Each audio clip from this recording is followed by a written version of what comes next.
राधे कृष्ण। श्वेताश्वतरोपनिषद 6ठ अध्याय। अनेकों मेधावी पुरुष प्रकृति को संसार का कारणभूत कहते हैं।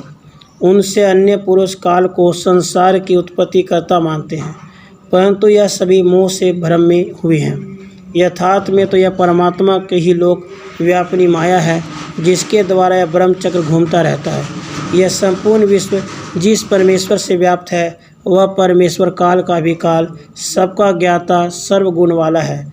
यह विश्वरूपी कर्म उसी की व्यवस्था से संचालित होता है। पृथ्वी, जल, तेज, वायु और आकाश भी उसी के द्वारा नियंत्रित है। उसी परमेश्वर ने अपने कर्म द्वारा जड़ चेतन का संयोग कराया। 1, 2, 3 गुणों से, 8 प्रकृतियों से, काल से तथा आत्म गुणों से इस प्राणी को संयुक्त किया है।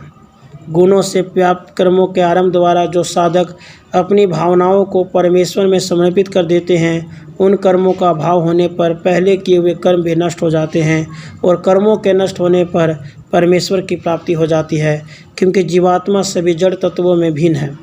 वह आदि रूप परमात्मा तीनों कालों से परे, कालातीत तथा प्रकृति और जीव का संयोग कराने वाला है। वह हमारे अंतःकरण में निवास करने वाला विश्व रूप अनादि एवं संसार के रूप में प्रकट है। उस स्तुति योग पुरुष की साधना करनी चाहिए, जो विश्व वृक्ष, काल, आकृति से परे रहते हुए भी संसार को चलाता है। उस धर्म वर्धक, पाप नाशक, ऐश्वर्यों के स्वामी, विश्व के आश्रयभूत परमेश्वर को अपने हृदय में निवास करते हुए जो जानता है, वह अमृत तत्व को प्राप्त होता है।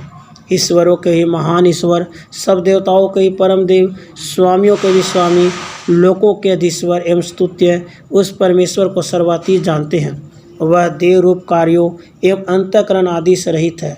उससे अधिक और उसके बराबर भी कोई दिखाई नहीं देता। उस परमेश्वर की स्वाभाविक पराशक्ति, ज्ञान, बल और क्रिया विभिन्न प्रकार की सुनी गई है। उस परमेश्वर का स्वामी या शासक कोई नहीं।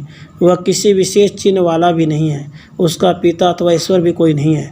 जैसे मकड़ी अपने से प्रकट हुए तंतुओं से जाला बनाकर अपने को आच्छादित कर देती है, वैसे उस एकमात्र परमेश्वर ने अपने रूप, गुण, शक्ति से, उत्पन्न कार्यों से स्वभावतः स्वयं को ढक रखा है। वह परमेश्वर अपने ब्रह्म धाम में हमें आश्रय दे। एक परमेश्वर ही सब जीवों में स्थित सर्वव्यापी है। वही सब भूतों के अंतर में निवास करने वाला ब्रह्म है। वह सबके कर्मों का नियामक, सब प्राणियों का आश्रयभूत, सबका साक्षी चेतन स्वरूप, पवित्र और निर्गुण है, जो एकाकी असंख्य जीवों को वश में रखता है, एक बीज को विभिन्न रूपों में कर देता है। उससे हृदय में निवास करने वाले ब्रह्म का जो ज्ञानी निरंतर दर्शन करते हैं, उन्हें शाश्वत सुख की प्राप्ति होती है। जो चैतन्य स्वरूप, नित्य एकाकी परमेश्वर असंख्य चैतन्य और नित्य आत्मा को कर्म फल की व्यवस्था करता है, उस ज्ञान कर्म द्वारा प्राप्तव्य परमेश्वर का ज्ञाता समस्त पापों से छूट जाता है। उसके परम धाम में सूर्य, चंद्र, तारागण और विद्युत कोई भी प्रकाश नहीं फैला सकता, तो वहाँ अग्नि अपना प्रकाश कर कैसे सकता है? अपितु सूर्य आदि सभी उसके प्रकाश से प्रकाशित होते हैं और ये संपूर्ण लोक भी उसी के प्रकाश से प्रकाशित हो रहे हैं। उस लोक के मध्य में एक प्रकाश रूप परमेश्वर में ही प्रतिष्ठित है। जल में निहित अग्नि भी वही है। उसका ज्ञाता मृत्यु से तर जाता है। उसकी प्राप्ति के लिए उसे जानने के सिवाय अन्य पंथ नहीं है।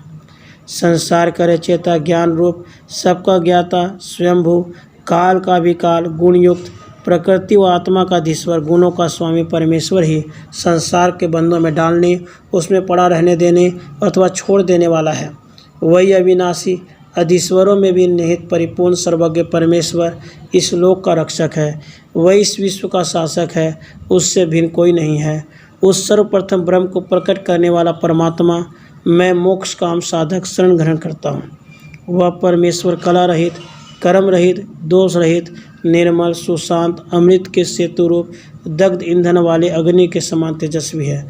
जब मनुष्यों को इतना सामर्थ्य हो जाएगी कि वे आकाश को चर्म के समान चमेट लेंगे, लपेट लेंगे, तब उस परमेश्वर को जाने बिना भी दुखों का नाश हो सकेगा। श्वेताश्वर ऋषि ने तप बल से और परमेश्वर कृपा से ब्रह्म को जान पाया और उसने ऋषियों द्वारा प्रवर्तित अत्यंत पवित्र ब्रह्म ज्ञान आश्रमवासियों को कहा। पूर्व काल में अत्यंत गूढ़ ज्ञान वेदांत में कहा गया था। अशांत मन वाले व्यक्ति को इसे नहीं बताना चाहिए। जो अपना पुत्र अथवा अपना शिष्य न हो, उससे भी यह ज्ञान न दे। परमेश्वर में जिसकी अत्यंत भक्ति है तथा गुरु में उसी प्रकार भक्ति है, ऐसे महान आत्मा पुरुष के अंतःकरण में ही ये कहे हुए रहस्य जागृत होते हैं। उसी महात्मा का हृदय उन रहस्यों में से प्रकाशित होता है। राधे कृष्ण, राधे कृष्ण।